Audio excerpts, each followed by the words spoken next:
Assalamualaikum warahmatullahi wabarakatuh. Ashama harka fuune akkam jirtan dhaggeeffattoonni YouTube channel Sof Marabi. Bakkuma jirtanitti nageenyi kan koo isin haadha qabachaa har'as video harawaan walitti deebinee jirra. Video har'aa kana namoonni bilbila qabdan hundi keessanuu ilaaluu hin dagatinaadha. Videoon har'aa namoota baay'eedhaaf ni fayyada ni tajaajila. Keessattuu namoonni bilbila touch screen qabdan keessattuu video kana hanga dhumaatti ilaaluu hin irraanfatinaadha. Sababni isaas video baay'ee isin qarqaaruu fi isin fayyadudha.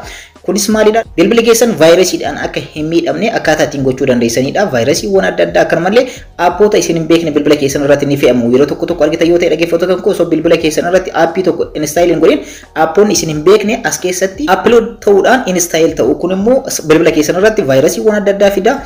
Bilbila keessan illee isin jalaa baduu danda'a. Bilbila keessan dadhabaa deemuu danda'a.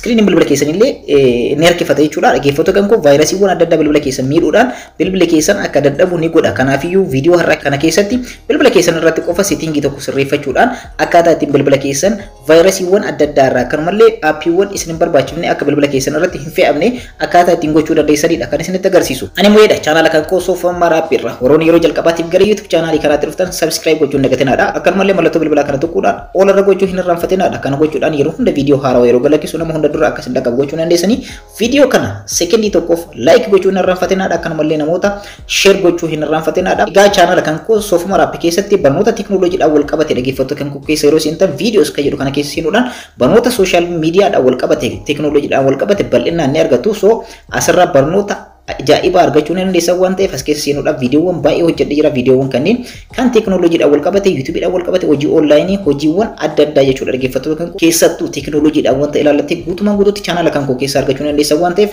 chaanaala kan koo keessaas viidiyoowwan kanaan dura gallakkise daawwachuun irraanfatinaadha. Bilbilli keessan vaayirasiiwwan adda addaatiin akka hin miidhamne akkaataa ittiin gochuu dandeessanii fi akkaataa ittiin ofirraa dhorkuu dandeessanidha.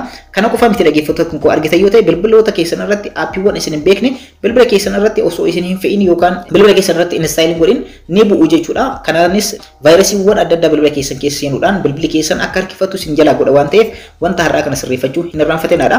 Kana gochuudhaaf dhaggeeffattoota kan koo salphumatti bilbila keessan qabdanii gad harkiftanii ergasii immoo settingii bilbila keessanii keessa seentanii egaa settingii bilbila keessanii keessa erga seentanii booda akkana keessa gad dhuftanii dhaggeeffattoota kan koo aappis yookaan immoo aappis and management kan jedhu jira jechuudha.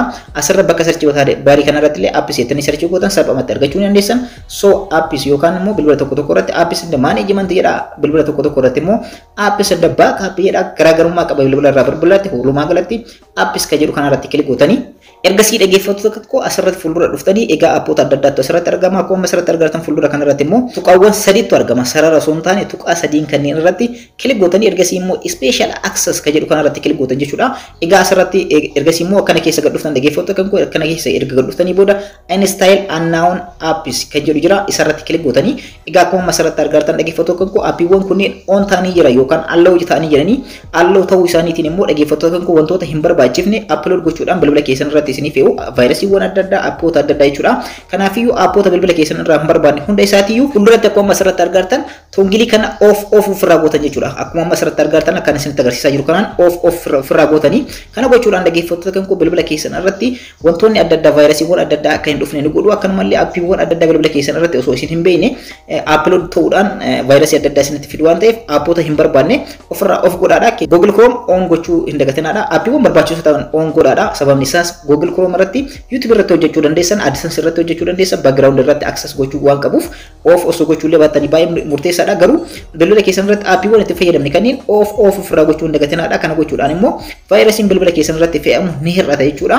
Tasumayyuu bilbilli keessan vaayirasiidhaan miidhamuu hin danda'u. Aappoota murteessaa ta'an qofa bilbila keessan irratti kan yeroo baay'ee itti fayyadamtaniif faayidaa bal'aa qaban qofa on gochuu hin dagatinaadha. Aappoota hafan immoo off yoo gootan baay'ee murteessaadha. Keessattuu aappoota asirratti argaman hundayyuu off osoo gootanii baay'ee murteessaadha. Dhaggeeffattoota kan koo akkuma asirratti argatan off yeroo godhutti mallattoon magariisni kun gara gurraachaatti deebiti. Haala kanaan bifa miidhagaa ta'een ofirraa off gochuu hin dagatinaadha.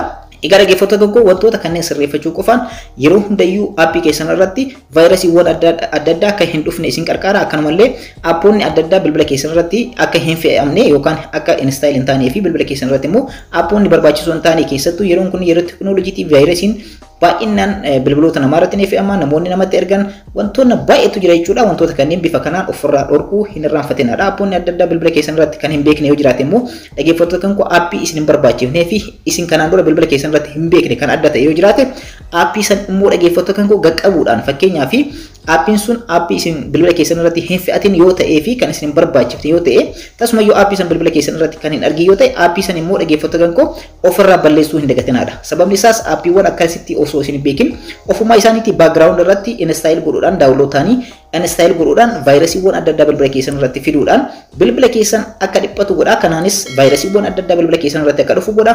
Bilbila keessanis dadhabaa deema. Keessattuu wantoonni akka kaameraadhaa, wantoonni akka iboodhaa, feesbuukii kunniin dafanii isin hin hojjetan jechuudha. Dhaggeeffattoota koo wantoota kanneen ofirraa balleessuudhaan sirriitti itti fayyadamuu qabdu. Keessattuu aappii hin barbaachifne isin hin barbaachifne kan isin hin beekne yoo jiraate aappii masan irratti gaqqabda sekendii muraasaaf ofirraa balleessuudhaaf jechuudha. Ergasii immoo uninstall kan jettu isinii dhufti jechuudha. Uninstall kan jettu kana irratti kilik gootanii aappii isin hin beekne ergasii immoo okay jettanii egaa aappii san bilbila keessan irraa bifa kanaan ofirraa balleessuu ni dandeessanii. Akkuma asirratti argartan aappii kanaan uninstall ofirraa godhee jira akka ni bada jechuudha. Akkuma asirratti argartan uninstall ta'ee jira bilbila kankoorraa ni bada jechuudha. Akkuma asirratti argartan badee jira jechuudha aappiin kun.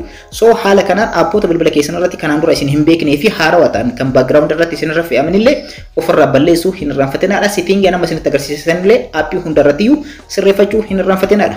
Barnoonni kan koo kanarraa kana fakkaata. Akka irraa barattan akka itti fayyadamtan abdiin qaba. Warroonni YouTube channel kanaaf haarawaa taatan subscribe godhaa. Akkanumallee mul'atu notification wal gochuun hin irraanfatinaadha. Video kana like share gochuudhaan hiriyoota keessanii dhaqqabaadha. Yeroo biraa barnoota biraatiin walitti deemina. Horaa bulaa.